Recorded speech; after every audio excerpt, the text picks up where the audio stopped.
Hello guys, welcome back to my channel. চলে এসেছি আজ নতুন একটা রেসিপি নিয়ে। আজ বানাবো ভেজিটেবিল চপ।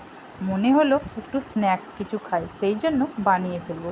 তো দেখো, বাড়িতে বিট গাজর ছিল, এখানে বিট গাজর আলু নিয়েছি, কাঁচা লঙ্কা কুচি, আদা কুচি, আর নিয়েছি বাদাম। আর এখানে ব্যাটার তৈরি করার জন্য একটু বেসন আর একটু ময়দা নিয়েছি।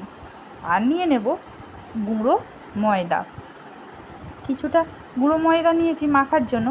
আর নিয়েছি আমি এখানে নেড়ো গুঁড়ো, যেটা বিস্কুট গুঁড়োও বলতে পারো, নেড়োর গুঁড়োও বলতে পারো। তারপরে ফোড়নের জন্য নিয়েছি এখানে এলাচ, লবঙ্গ, 5 ফোড়ন আর একটা গোটা লঙ্কা।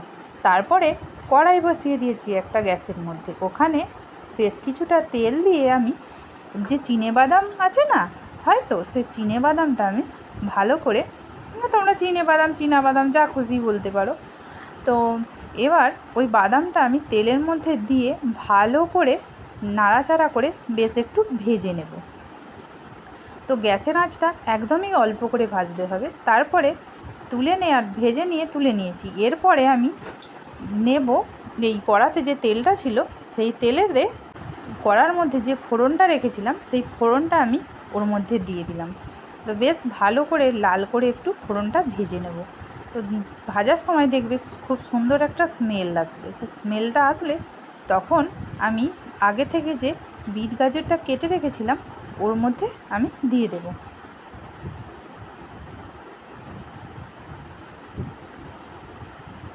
যে অনেকটাই সময় নিয়ে আমি এখানটা ভেজে নিয়েছিলাম, তো বেশ কিছুটা লম্বা ভিডিও হয়ে গেছে।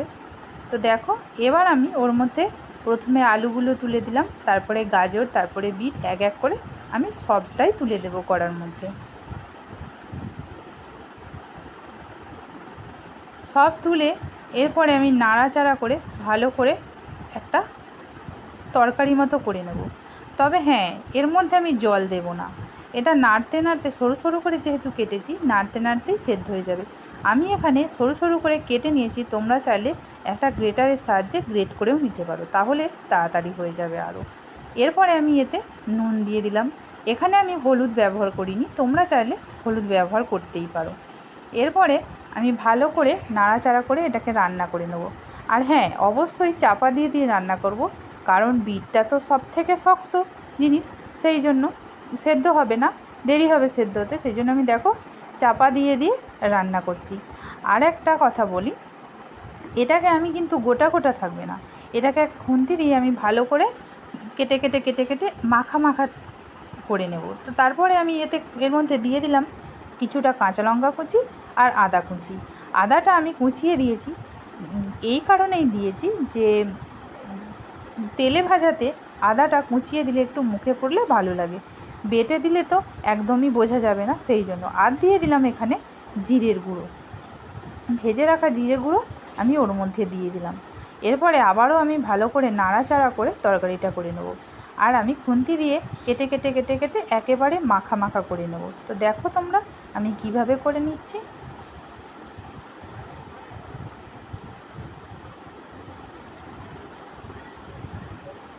তো দেখো, এবার আমি কীরকম খুন্তি দিয়ে কেটে কেটে মাখা মাখা করে নিয়েছি। এরপরে আমি এটা একটা পাত্রে নামিয়ে নেব। হ্যাঁ, ওটা তো ভুলেই গেছি, ওর মধ্যে বাদাম দিতে হবে। তো দেখো, আমি যে বাদামটা ভেজে রেখেছিলাম ওর মধ্যে বাদামটাও দিয়ে দিলাম। এরপরে আমি আবারও একটু নাড়াচাড়া করে নেব। এরপরে আমি একটা পাত্রে নামিয়ে নেব।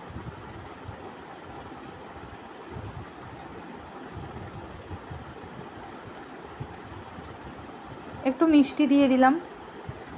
মিষ্টিটা দিলাম, ভেজিটেবিলে একটু মিষ্টি মিষ্টি না হলে ভালো লাগে না। তো দেখো, আমি এখানে একটু মিষ্টিও দিয়ে দিয়েছি। তোমরা চাইলে এর থেকে বেশিও দিতে পারো, একটু কমও দিতে পারো, সেটা একেবারে নিজেদের মধ্যে, একবারে নিজেদের ব্যাপার আর কি, তোমরা কতটা কি মিষ্টি খাবে। তো দেখো, এখানে রেডি হয়ে গেছে এটা। এরপরে আমি নিয়েছি একটা পাত্রে ঢেলে নিয়েছি। আমি এবার ভেজিটেবিল আকারে সমস্তটা করে নেব। তো দেখো, এখানে আমি ভেজিটেবিলের আকারে একটু লম্বা লম্বা করে করে নিচ্ছি। তোমরা চাইলে এটাকে গোলও করতে পারো, আবার চপের সাইজেও করতে পারো, চেপে চেপে লেচির মতো করে চপের সাইজেও করতে পারো। তো দেখো আমি এটা কিভাবে বানিয়ে নিই। এরপরে লম্বা টাইপের করে নিয়ে আমি গুঁড়ো ময়দাতে ভালো করে এটাকে মেখে নেব। তো এই যে ময়দা দিয়ে আমি শুকনো ময়দা দিয়ে ভালো করে আমি মেখে করে ভালো করে শুকনো মতো করে নিলাম।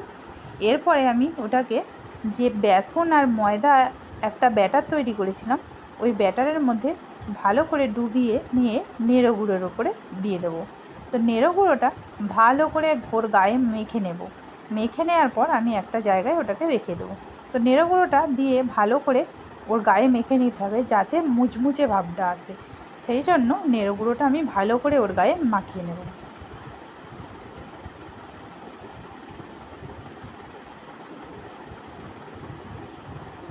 হাতে একটু সময় নিয়েই করতে হবে। তো দেখো আমি এটা তৈরি করে ফেলেছি, দেখো একটা থালার মধ্যে রেখে দিলাম। এরপরে আমি আরও একটা তোমাদেরকে বানিয়ে দেখিয়ে দিচ্ছি। তো হাতে করে লম্বা টাইপের করে নিলাম। এরপরে আমি আবারও ময়দায় দেবো, ময়দা থেকে ব্যাটারে দেবো, ব্যাটার থেকে আবার নেড়ো গুঁড়োয় বুলাবো। দেখো এইভাবে আমি করে নেব।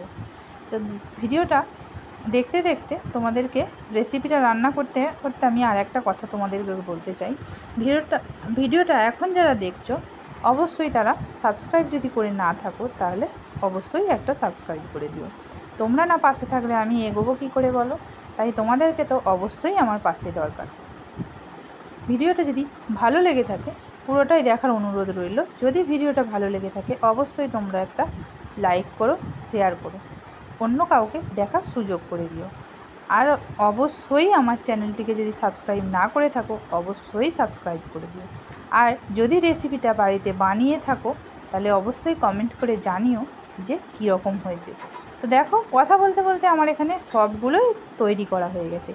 এরপরে চলো ভেজে নেওয়া যাক। তো এখানে গ্যাসের মধ্যে আমি একটা কড়াই বসিয়ে দিয়েছি। কড়ার মধ্যে আমি বেশ ভালো মতো তেল দিয়েছিলাম, তেলটা গরম হয়ে গেল। দেখো তেলটা গরম হয়ে গেছে। এর মধ্যে আমি এক এক করে সব ছেড়ে দেবো। তো যখন ছাড়বো তখন গ্যাসের আঁচটা একদমই অল্প করে দেবো, তার কারণ বাইরেটা যদি কালার এসে যায় ভেতরটা ভালো করে ভাজা হবে না। সেই জন্য আমি গ্যাসের আঁচটা কমিয়ে দিয়ে, তেলটা যেহেতু অনেকটা গরম হয়ে গেছে সেই জন্য আমি এক এক করে উল্টে দেবো, হালকা করে ছেড়ে দিয়ে। আর খুব সাবধানে উল্টাতে হবে, তার কারণ ভেঙে যেতে পারে। এরপরে আমি খুব সাবধানে উল্টে এইগুলোকে এক এক করে ভেজে নেব। তো দেখো এইভাবে লাল করে আমি ভেজে নিয়েছি, কত সুন্দর দেখতে হয়েছে। এরপরে আমি তুলে নেব তেল থেকে।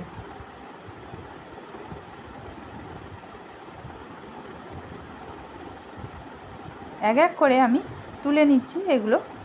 আমি আবারও বেশ কিছুটা তেলের মধ্যে ছেড়ে তোমাদেরকে দেখিয়ে দিচ্ছি। তো দেখো সামনে থেকে দেখাচ্ছি কত সুন্দর কালারটা এসেছে।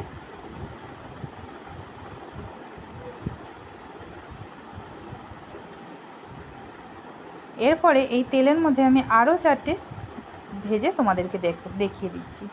দেখো খুব সাবধানে আমি এক এক করে ছেড়ে দিচ্ছি, আর খুব সাবধানে এটা উল্টে ভাজতে হবে।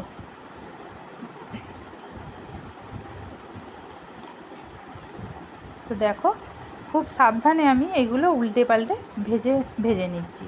তো সবগুলোই আমার ভাজা হয়ে গেছে। তো চলো